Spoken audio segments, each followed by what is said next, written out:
This episode and every episode of the Beer Guys Radio Show is brought to you by Ironmonger Brewing. Visit Ironmonger at their taproom in Marietta, Georgia, or online at ironmongerbrewing.com.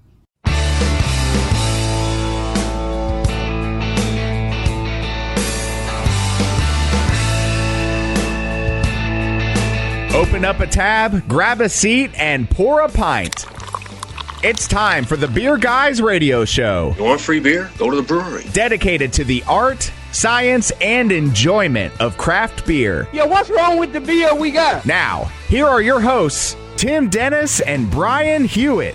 Welcome to the Beer Guys Radio Show. We're broadcasting from the Beer Guys Radio Studios in Marietta, Georgia. And this week, we're talking with author and journalist Stan Hieronymus. I'm Tim Dennis, and with me as always is my good friend and co-host, Brian Hewitt. Hey, Tim. So joining us today, yes, Stan Hieronymus. In addition to being an esteemed author and journalist, he is a hop expert. So we're going to talk about hops, kveik yeast, hops, craft beer outside the U.S., hops, terroir, the hop harvest, and hops, probably. So, Stan, thanks for joining us. Thanks for having me again. Absolutely. I hope we get some time to talk about hops. I really hope we can, yeah. Stan, always a pleasure talking with you. How's life in Atlanta? You've been here, what, a couple years now? A year and a half, a little over a year and a half. Okay. What do you think of the developments in the beer scene here since just in the time you've been here? I can't keep up. Right? Yeah. It's that simple. There's way too much going on, lots of interesting stuff. As people know, sometimes it's not the easiest town to get around in.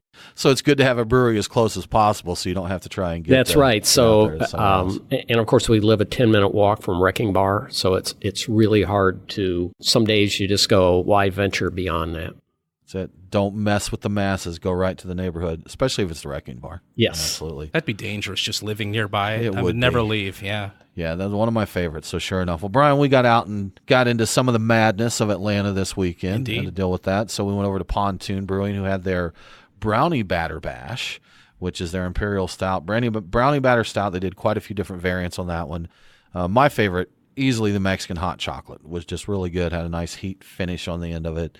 What was your favorite one over there? I was going to agree with you. That was my favorite. A lot of people were into that batch number 1 Oreo cream, which was pretty good. Right. I like the Silk Brownie, which was a collaboration with Cherry Street. But the most interesting beer, not my favorite, but the most interesting was that Animal Magnetism, which was a collaboration between a brewery and a meadery. And it's Imperial Braggot with local honey and a couple different types of vanilla. It was interesting. It tasted more like a beer cold and more like a mead as it warmed up. So very intriguing beer. Them honey tone stuff coming out there. Yeah, indeed. It was sweet. It was very sweet. Sweet is true. Everything there was pretty sweet. Well, that's really. Sean O'Keefe. That's the brewery owner. His shirt that said, I think it said Brownie Batter Fest, but it marked out brownie and had diabetes. But we got a chance to pop into a beer bar we enjoy over in Roswell. We don't get to a lot. Tappin' Six. Had a good time there. Sat at the bar, met some people, chatted, and we opened up some dry Fontainen, a word I want to... Stan, can you correct me? Fontainen. Dry Fontainen, Oud Goose, a favorite one, shared that around, and popped over to Variant Brewing for King Splody. That's right. That slushy's on, Brian. I got to try a beer slushy. The only thing it was missing was glitter. I mean, it would have been complete had there been glitter involved. Even just a little sprinkle on top. That reminds me, when we were at Tappin' Six, there was something called Glitter Bomb that was on the menu. We looked at it, looked very closely for glitter. It was just a name, no glitter. They were just messing with you. Yeah. Glitter is 2018. That's that true. Is. So 2018. It is a played out thing, but you know what? Soft spot in my heart for it. So, Tim, we should talk about the beers of the week. Crack open a cold one. It's the Truck and Tap Beer of the Week. Woo-hoo! Craft beer and food trucks in downtown Woodstock. Truckandtap.com. Well, Brian, we have an excellent selection here. We did a little pregame, and so Stan brought us a couple beers. And Stan, can you tell us a little bit about these? Because I think you got more details. We have a Grodziski? Well, it's from, this one's actually their APA, but it is from the brewery in the town of Grodzisk, most famous for making, they only made one style beer, which is Grodziski, which is it's made with 100% smoked wheat malt for about 500 years. The brewery closed in the late 1990s, has recently been reopened in 2015, and they primarily the idea was to make Grodziski beer, but it's a smoked beer. Smoked beer is not an easy sell. So the other beer I brought is from Live Oak Brewing in Austin, Texas, and that's a wonderful example of Grodziski, which you can get on a year-round basis there. So it's a nice 3% beer, very smoky, and pretty hoppy as well. So we have an American-style beer from a Polish brewery and a Polish-style beer from an American brewery. Correct. And other than Baltic Porter in Poland, among craft breweries now, and there are hundreds of craft breweries, they are making mostly American-style beers. We have a lot of hazy beers. There are some saisons and stuff like that, and then there's pastry everything. Really? Okay. Even the poor Polish are getting the pastry stouts and the hazy. Well, I know that. What's the Polish word for hazy? Yeah. We'll have to find out. Hazy. Hazy. There we Hazy. go. Okay. Hazy. I think that's what it is. And it's an important thing. So to them, it's actually IPA. Okay. IPA is what they pronounce it as, and that's also true in much of South America. So people go. Well, I had noticed that Estonian brewery, the Pohjola? Pohjola. Yeah, that we've got to quit talking about foreign breweries because we can't say their names. Oh yeah, exactly right. A lot of their stuff is kind of on the verge of being a pastry stout. I love all of it that I've ever had, but so I didn't realize that there was such a fan base for those styles of beer over in that part of the world. You go to the same thing is true in Germany, where it's hard to make inroads. When you talk to the German brewers, if you say what does craft beer means to them, craft beer means not from here. In most places, craft beer means invented in North America. Well, I mean, it's a change from what they used to view our beer, right? So, yes. Yeah. We also got into one that Smalls went up to Chicago recently. Yeah. She picked us up for us. Good timing. It released just as she was there. This is a 3-way collaboration from Temperance Beer Company, the Field Museum, and the Chicago Brewseum. And they recreated the 1893 Columbian Exposition, World's Fair beer. It is a dry hop cream ale called All the World Is Here. I liked it. I liked it quite a bit, actually. So, Brian, you said you were kind of a fan of it, huh? I am a fan. Yeah, I'm undecided on cream ales overall as a style, but I like this beer a good amount. I like cream ales. And Stan, I believe your review was it's a cream ale, right? It's a cream ale. The style has sort of become defined by people, and obviously it goes to Genesee. Jenny Cream. But if you look back through the second half of the 19th century, it could be a lot of different things. It was not necessarily just meant to emulate a lager. And that's what it turned into. Is these breweries couldn't lager beer, but they did a cold condition, so they made their ales so they could compete with lagers, and also they were more highly carbonated. But you can go back, particularly like in Chicago in the 1850s and 1860s, it was much more of like a richer ale flavor, yeah, and then eventually a little richer than a typical and then over time, of course, they just started adding more and more corn, and that lightened the body, and it took eventually they just wrung much of the flavor out. Just when all the corn kept creeping in. Well, like everything is you don't blame the corn, you blame the bean counters. Okay, all right, it's fair enough. So, Brian, what's happening in this week's news? What's in the news? The beer guys have the scoop. Extra, extra, read all about it. Time for headlines. All right, so really quick, we've got a fun hop story. New York hop farmers are looking for new hops, and I didn't realize this, but out there's something of a resurgence of hop growing in New York State. And growers obviously face stiff competition with hops grown on the West Coast. What makes it especially tough for them is a lot of those popular hops just don't grow well in New York. So hop farmers are on the hop for new wild and, quote, feral hop varieties, which until now they thought were just leftovers from the 19th century when New York was a big hop player. It's not the case. They've had some success, and so far 15 unique varieties of hops have been found and are being studied, and some number of those hops are actually being trademarked. So the benefit of finding hops in this way is that it reduces the time and cost of bringing a new hop to market. You don't have to go through a breeding process. They're already there. You just have to grow them. So now I wonder, what other parts of the country have wild and feral hops that we haven't discovered. Didn't Neo Mexicanus, didn't that come from a wild hop variety? Believe so. So in... Well, you know what? We're going to do this. We're being indicated that our time is up. Yeah. So you're listening to the Beer Guys Radio Show. We need to take a break, but we will be back very soon to talk more with Stan Hieronymus.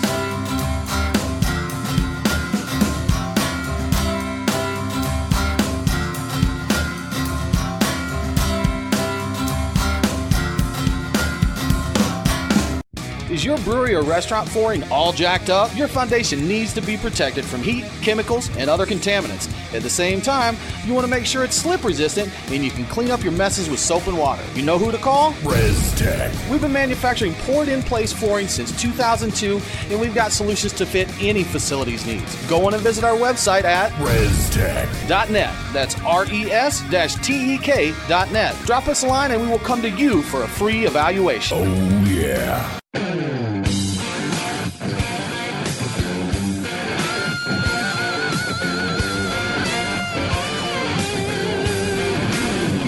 Follow the Beer Guys on Facebook, Twitter, and Instagram. Now, back to the Beer Guys Radio Show. Shake it back! Welcome back to the Beer Guys Radio Show. If you miss an episode, don't worry. All episodes are available as a podcast. Subscribe on your favorite podcasting app and never miss a show. Now let's get back to our talk with hop expert, Stan Hieronymus. Well, Stan, as we went to break there, we got pushed up against a break. We were talking about wild hop varieties in other areas. Brian had asked if there were other areas where they could be found. And I mentioned Neo-Mexicanus. Now, was that a wild variety, and are there others that we can look for? Yeah, so real quick, at the beginning, all hops were wild, and they were selected what was good. Backing up more, hops have been around 5 million years. They originate in Mongolia. 1 million or so years ago, some of them migrated rather quickly into Europe, and those eventually became the varieties we consider humulus, and those were the hops that people used. But it turned out about 500,000 years later, hops also migrated into North America. As they were classified, you ended up with 3 different North American types. It's easier. They are not that different genetically. So throughout North America, the hops are different than the hops in Europe. They have certain different compounds, and what's happened over time, for instance, we can take Citra, a hop that has changed everything. There's now more Citra planted in the Northwest than any other aroma variety. It's the second most planted aroma variety in the world after Saaz. Citra is half Mittelfrüh, which is from Germany, and a landrace hop. 25% Fuggle, which is from England, another landrace hop. 19% Brewer's Gold. Brewer's Gold is the first bred hop, in which case that was at Y College. E.S. Salmon thought there's something different than the North American hops, brought an American mother from Manitoba over to England, planted her in a position in the field known as BB1, as a matter of fact, and then let her be pollinated by an unknown male. The male was probably either a Fuggle or a Golding. From that, hops were planted out in the field, eventually, and one in CA9 became Brewer's Gold. Brewer's Gold is at the basis of many other hops. It's the one that has that American character. And then 3% is unknown, so that's likely another North American wild. So this hop, Citra, that everybody's in love with, is 7/8 European and 1/8 American. But what makes it different are some of the oil compounds we now know that give you more of the fruity aroma and flavor, like geraniol. And then additionally, it has sulfur compounds known as thiols that are in much higher levels in the American varieties than the European varieties. So almost all American varieties have these characteristics, but they need some interaction with other hops as well. And what's unique about the 2 Neo-Mexicanus varieties that have got people's attention, Medusa and Zappa, is they are both purely North American hops. That they were bred by Todd Bates in New Mexico, and he went out and selected hops from the wild. But trying to put those characters together is not the easiest thing in the world. So there's a good chance those hops in New York, because there were so many other hops from Europe, they are a natural cross between American and European varieties, which is why they can have the character that's interesting that people would want. So you've got a lot of genetic crossbreeding, which will have different aspects. But then you've got the terroir, the area surrounding the hops, which we've talked a little bit about in the break. Like, how important is that for, Neo-Mexicanus? So, like, is that a bigger deal than the genetics, or are they kind of on par with each other? Which is the biggest piece of that? So the interesting the Neo-Mexicanus are two parts. They seem to do better closer to the equator. And they have over time adapted to their environment. The key thing is about those hops is they've adapted their environment, so they grow better in that environment.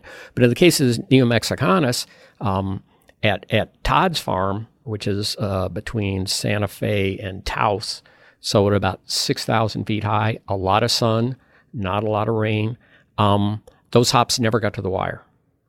Then when they went up to the northwest, they did get to the wire. So they're much more productive there than they were in New Mexico. So that's one issue. Can you get as many pounds per plant? Stan, are you saying didn't get up to the wire? So when you plant hops want to grow themselves to about 25 to 30 feet. For instance, in the Tettnang region, they are planting. The wire is they can get 8 meters high. In the U.S., it's more like 18 feet. So that is in the trellis. That's the wire. Okay. And you really want that getting to the wire at the solstice, because they are day length dependent. So you want them flowering at the right time. And that's a danger with growing hops close to the equator, which we are in Georgia. Is they want to go to flower earlier, and they are not going to produce as much of what you want on the hop, which is the lupulin. That's really interesting.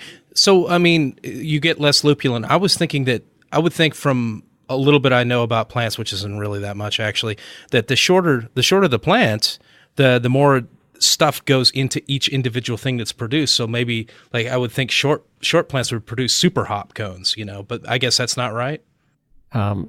It's not right. Okay. There we go. Took care of that one. No need to go into a long explanation. That is wrong, Brian. Like bonsai hop plants. That's what I'm thinking of right here. Now, there is a lot of trimming and stuff, so more of the nutrients in that go to work to the parts of the plants you want it to, right? Pruning it back and stuff. Well, there's certainly there are short trellis plants, and there are reasons those can work as well, because they're easier to grow organically, for instance. And a key thing about hops is, at the time, to pick them now, we go and cut them away from the plant. And we do that at a time where the plant is still taking on nourishment. So if you, shorter hops, you can just go in and pick them off the vines and then later cut them back after they've taken the nourishment. So it used to be in the fields in the 19th century, when hop harvest was intensely manual, they would cut the vines at the top, drop them down to the ground. They would pick the hops off. They would put the vines back up at the wire and later cut them off. And that was better for the plant because it's taking that nourishment. Got to remember that it is an annual above. It's a perennial on the ground. That's why your hop plant is going to live to be 20, or in the case of Tettnang, they have hops that are 80 years old. Unless I try and grow them, and then That's 2 right. years and they just give They up. make it about 2 years. Right, exactly. Now, Brian mentioned the hop terroir, and I know that's something you had written about recently, and it was something that I always wondered. And Brian and I are into cigars. And it's a big thing there with the terroir, of Cuba, Dominican Republic, Nicaragua these are the prime growing regions, and Connecticut in the United States. Yeah. And I always wondered why it wasn't a bigger deal in beer, especially with the hops, with how much flavor and aroma that comes from. It seemed like it would be a big deal. And we're talking here about European varieties versus American varieties, but there's a study recently that actually zoomed in a little bit more to farms, correct? Right. In Oregon, now Coleman Farms is financing the first time. They want to start to look at, they can understand. So as science advances, when you know the difference in soils, then you can begin to make, in the breeding process, look at the genetics of the hops and actually say, this is going to create these flavors. Let's do this. Okay. We're up against another break, Stan. We'll finish this up when we get back. You're listening to the Beer Guys Radio Show. We'll return with more from Stan Hieronymus right after this.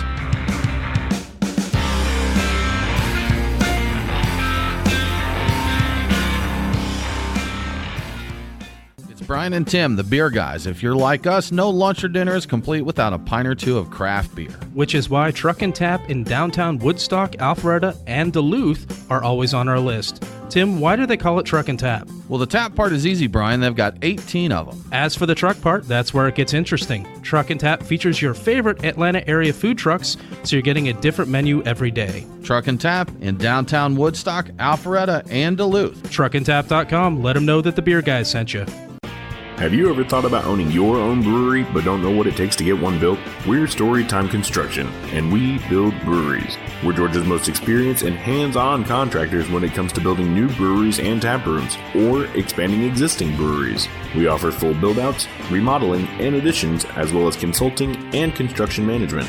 Give us a call at 770-733-4343. Storytime Construction. We build breweries.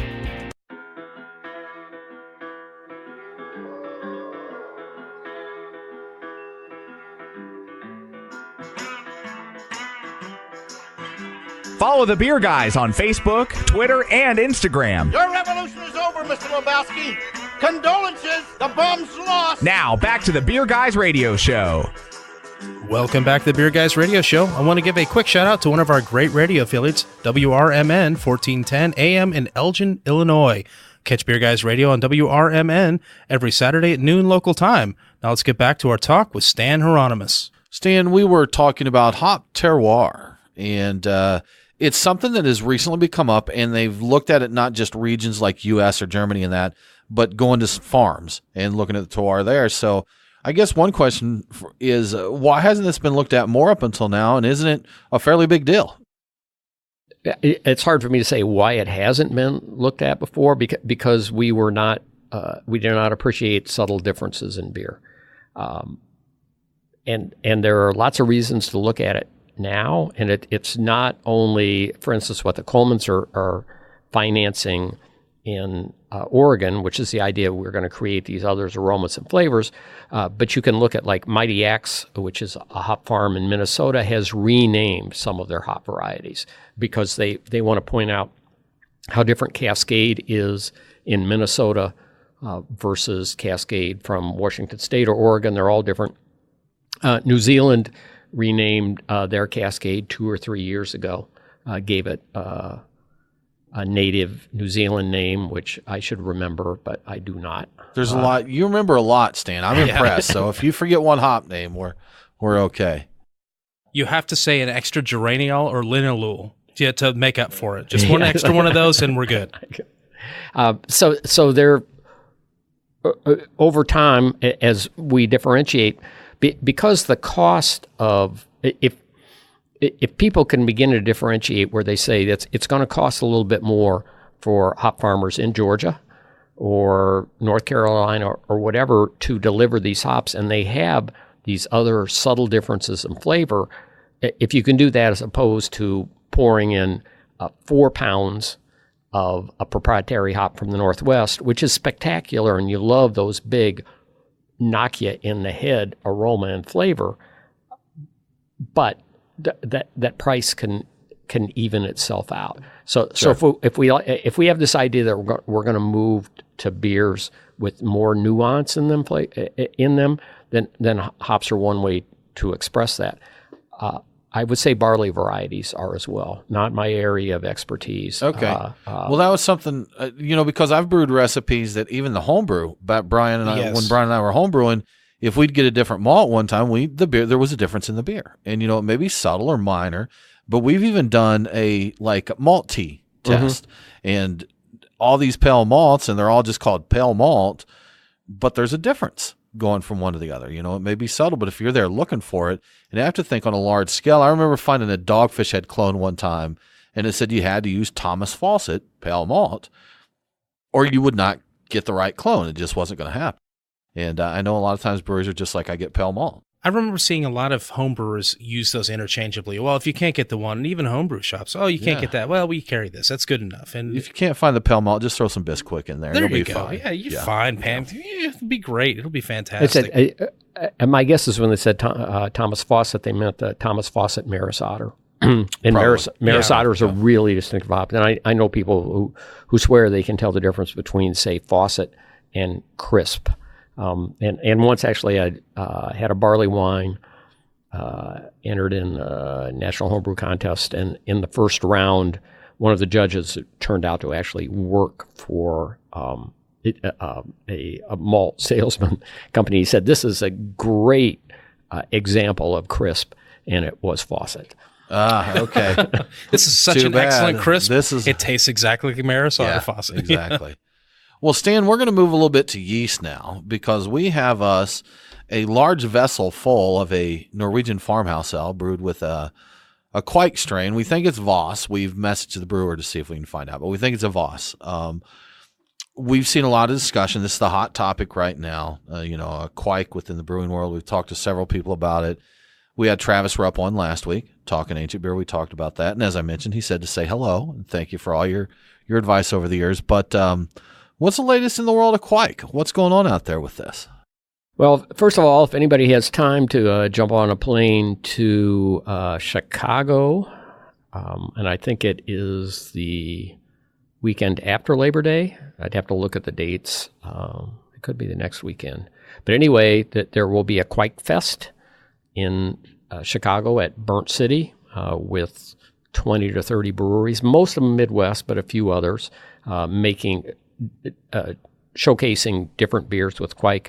Lars Garsol, who is really responsible for making the world aware of the yeast and farmhouse brewing in general, will be there speaking. He's also going to be in Toronto and Montreal, but they won't have as wide a variety of the beers. So that's one bit if people are really immersed in this, and I don't think enough people know about it. So it should be a very interesting Saturday. I think it's on a Saturday. Now, you had commented earlier when we were talking, I think on the break, we were talking about these breweries saying this is a Norwegian farmhouse ale. You said one thing a lot of American brewers are missing is tons and tons of juniper, right? Yes, certainly in Norway, that's what they're using. You see juniper growing around. So it's just about a year ago I visited the Voss region with Lars. We went to one farmhouse, a famous brewer who doesn't brew anymore. Michael Jackson had been there before. So we saw his setup and we talked about those things, and we talked about the whole yeast ring thing, which he has hanging up in the shutters. And he tells the story about, it's sitting up there and somebody asks, he's going, "So aren't the birds up there pooping on this ring?" And he's going, "Yeah, just take it down, give it a whack, and throw it in. Good to go. Brew away." So, I mean, these are 8 to 10% alcohol beers. They're gonna take out most of the critters that would cause a problem. But then we visited the farmhouse where he's actually brewing, and there are like 2 carts of juniper outside, and this is the stuff he said I always pick too much. But it is all your brewing water has juniper in it, and then you sparge over the juniper. So juniper is gigantic in these.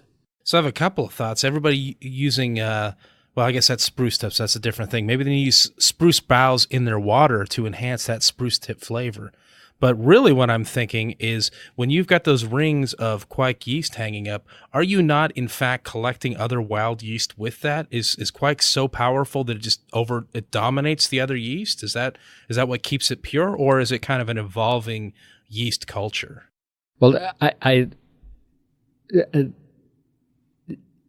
the answer is it's a good question, right? Yeah. Yes, it's that powerful, because if you analyze, if you went into these yeast strains that people are bringing in the United States, that people are using in the farmhouses, you will discover lots of other potential souring microbes and organisms. when you pitch a good, healthy amount of FOS, you do not end up with a sour beer. And the lesson that teaches us beyond Norway is beer 300-400 years ago was not necessarily sour. When you had a good, healthy sack strain in there, that would go in and dominate, and you could create beers that were not sour. See, I just don't know what to believe anymore out here. True Viking yeast. True Conquered. Viking yeast would not have been sour, apparently. Yeah. Huh? Put it on a ship, sail it across the ocean, throw it at someone else's castle to take them out. Exactly. Do what you got to do, right? So. The yeast would overtake them and then ferment them, and then it would be a delicious beer. I'd love to go out sometime and explore, the Viking, Norwegian, the farmhouse, all that, and just experience that one-on-one, see what's going on. You're listening to the Beer Guys Radio Show. We're going to take another break, but we will be back soon to talk more with Stan Hieronymus.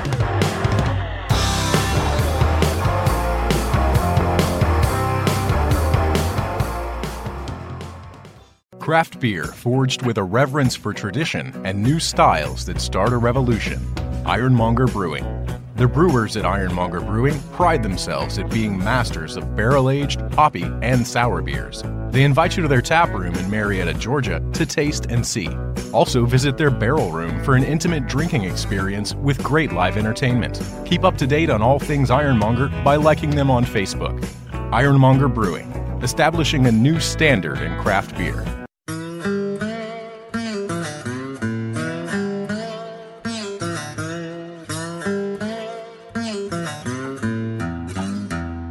Follow the Beer Guys on Facebook, Twitter, and Instagram. Cannonball coming. Now, back to the Beer Guys Radio Show. Welcome back to the Beer Guys Radio Show. If you enjoy the show, please consider supporting us on Patreon. Just go to patreon.com/beerguys.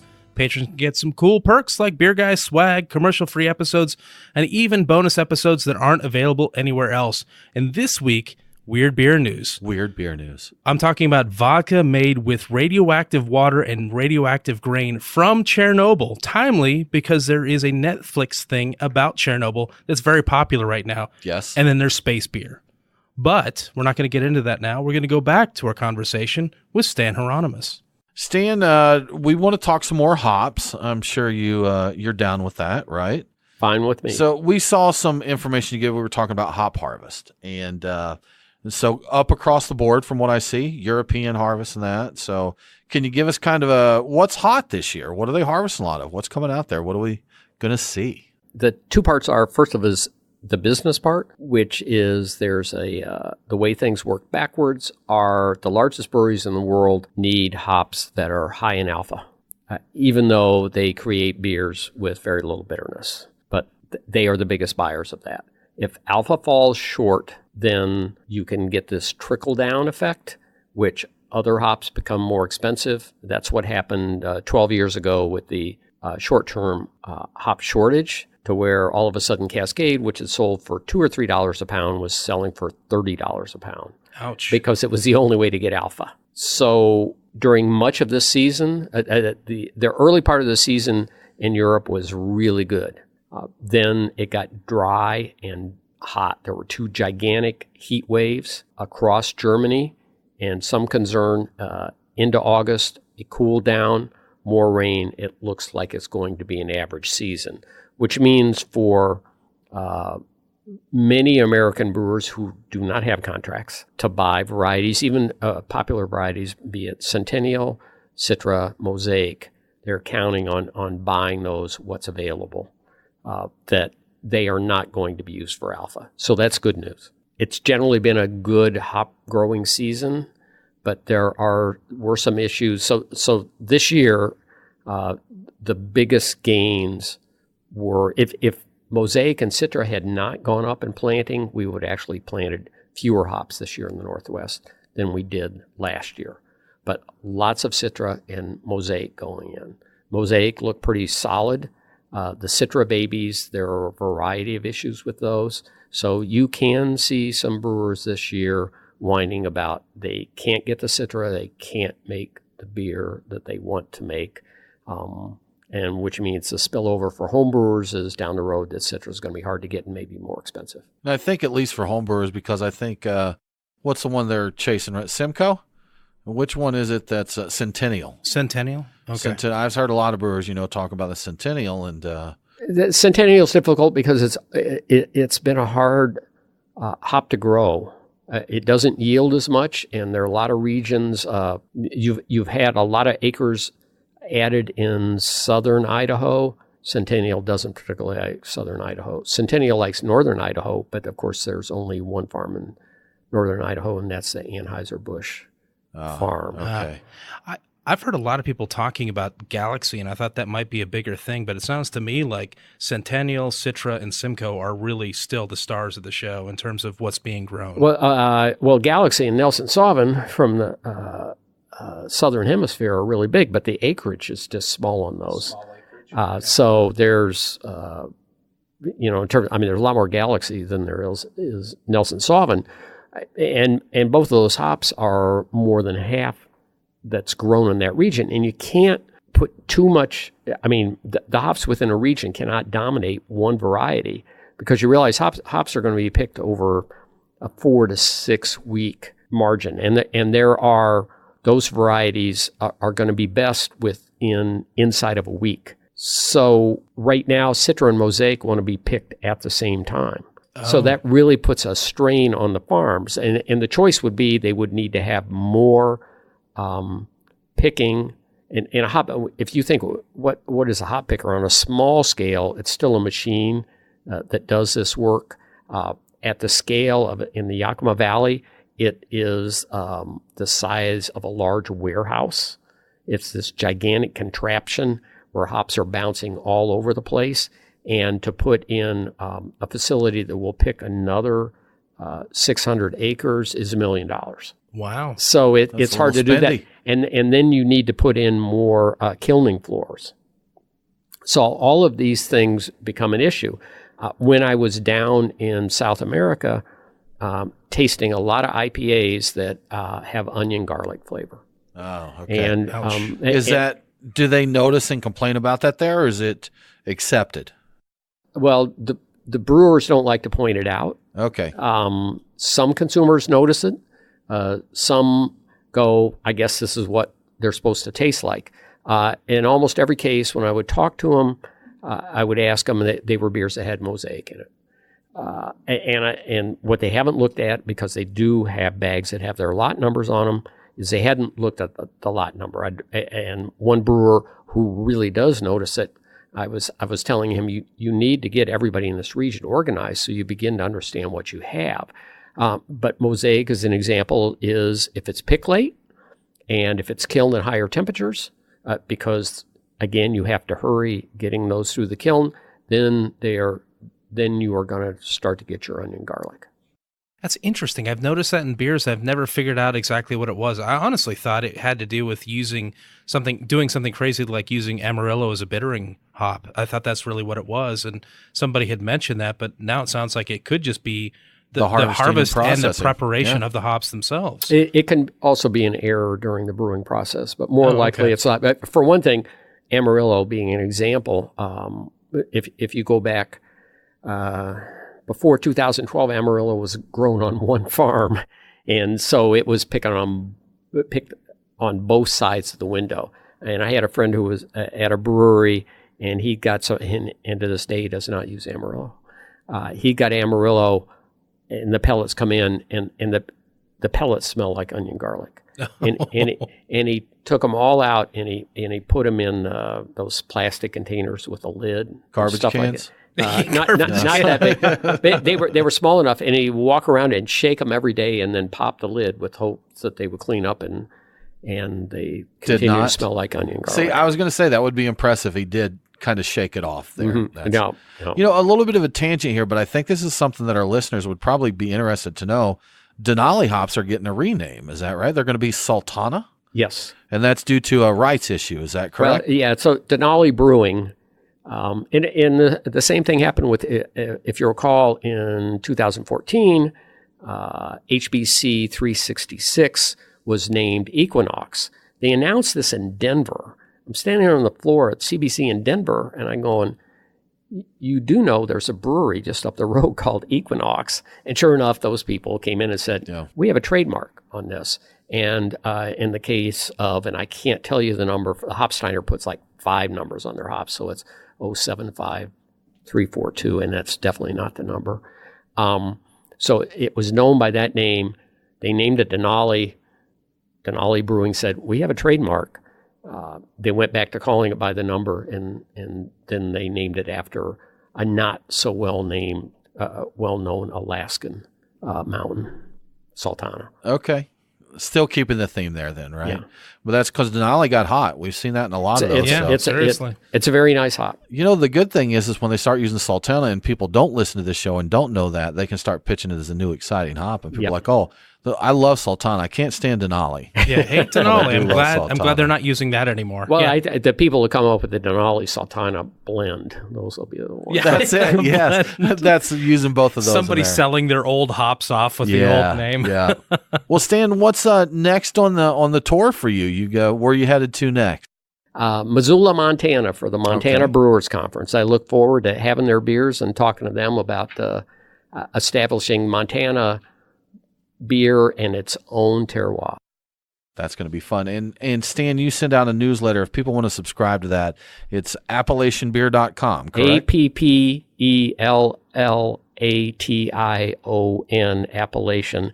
If your name is Hieronymus, you should not have a blog site with Appellation. You spend all your life spelling things. Stan Hieronymus is AppalachianBeerSite.com. So that's it. Well, Stan, thank you so much for joining us. We always learn a lot. Have it a good time. Thanks for inviting me. Absolutely. We hope to have you. We'll have you back again. I think it's been a little over a year since you're on before. Yep. We'll do it again sometime. Well, that about wraps it up for this episode of the Beer Guys Radio Show. Coming up next week, we're going to be talking with Vermont's 14th Star Brewing. For more craft beer info, follow us online. We are Beer Guys Radio on Facebook, Twitter, and Instagram. Thanks again for tuning in. Have a great week, and don't forget to drink local. Cheers.